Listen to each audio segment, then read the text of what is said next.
Hi guys, ഈ May 15-ന് SSLC result വരാണ്. ചിലരൊക്കെ പേടിച്ചിരിക്കുന്നുണ്ടാവും. പേടി സ്വാഭാവികമാണ്. ഒരു വർഷം മുമ്പ് ഇതേ സമയം ഞാനും ഇങ്ങനെ ഒരു ഫീലിംഗിലായിരുന്നു. രാത്രി കിടന്ന ഉറക്കം വരുന്നില്ല, വിശക്കുന്നില്ല, പനി പോലും ആയിപ്പോയിട്ടുണ്ട്. എന്നെ പോലെയുള്ള കുറച്ചു പേരെങ്കിലും ഒക്കെ കാണുമല്ലോ. നിങ്ങൾ കേട്ടോളൂ, പേടി തോന്നുന്നത് വെറും സ്വാഭാവികം മാത്രമാണ്. കാരണം ഇത്രയും നാളില്ലാത്തിരുന്നൊരു കൺസേൺ കാണുന്നവരിൽ നിന്നും പോകുന്നവരിൽ നിന്നും നമുക്ക് അറിയാത്തവരിൽ നിന്നൊക്കെ ഇങ്ങനെ കിട്ടിക്കൊണ്ടിരിക്കുമ്പോ പെട്ടെന്ന് എവിടെ ചെന്നാലും SSLC അല്ലേ, റിസൾട്ട് വരാല്ലേ, ഫുൾ A+ ഉണ്ടാവുമല്ലോ, ഈ ചോദ്യങ്ങളും സംസാരങ്ങളും ഒക്കെ കേട്ട് നമ്മൾ പെട്ടെന്നൊന്ന് ഡിസ്റ്റർബ്ഡ് ആവുന്നതാണ് ഈ ആൻസൈറ്റി ആയിട്ട് മാറുന്നത്. അതിന്റെ കൂടെ ഈ ലോകത്ത് ഏറ്റവും വലിയ കാര്യം SSLC ഫുൾ A+ ആണ്. SSLC സർട്ടിഫിക്കറ്റിൽ A+ന്റെ ഒരു ഭംഗി ഉണ്ടായിരിക്കണം.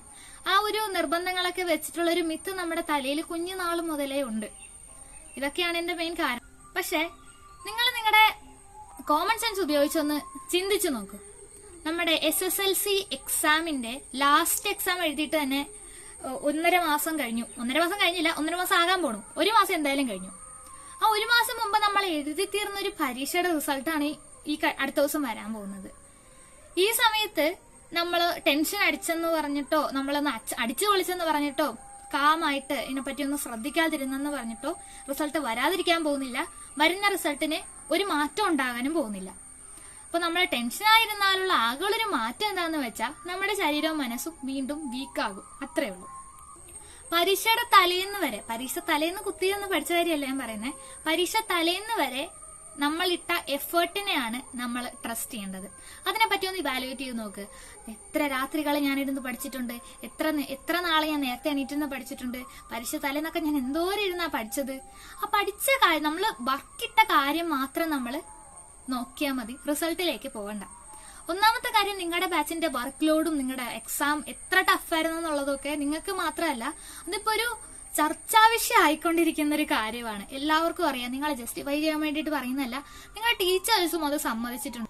കാര്യം എന്തൊക്കെയാണെങ്കിലും റിസൾട്ട് വരുമ്പോ റിസൾട്ടിൽ A+ ഇല്ലെങ്കിൽ, അല്ലെങ്കിൽ നമ്മൾ വിചാരിച്ച പോലെ റിസൾട്ട് ആയിട്ടില്ലെങ്കിൽ ജഡ്ജ് ചെയ്യാനായിട്ട് ഒരുപാട് പേരുണ്ടായിരിക്കും.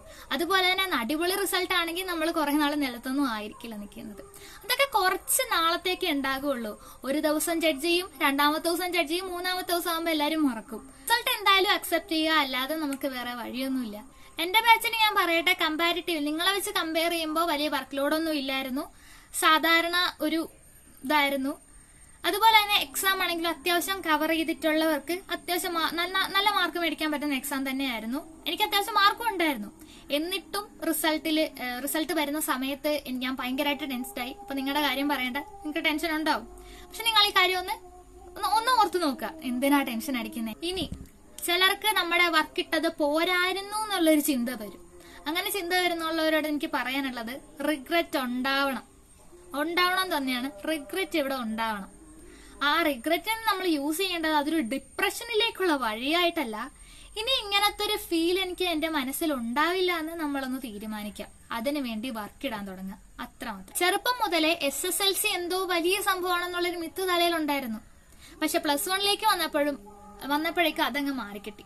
ഒന്നിനും ഒരു അവസാനമല്ല. ജീവിത അവസാനം വരെ ഒരുപാട് വഴിത്തിരിവുകൾ ഇങ്ങനെ വളഞ്ഞു കിടക്കാണ്. ഒരു തിരിവിലൊന്ന് വീണു പോയെന്നും പറഞ്ഞും ഒന്നും സംഭവിക്കാനില്ല. ശ്രദ്ധിച്ച് നടക്കാനുള്ള പാത നീണ്ടു തന്നെ കിടപ്പുണ്ട്. എല്ലാവർക്കും ഓൾ ദി ബെസ്റ്റ്.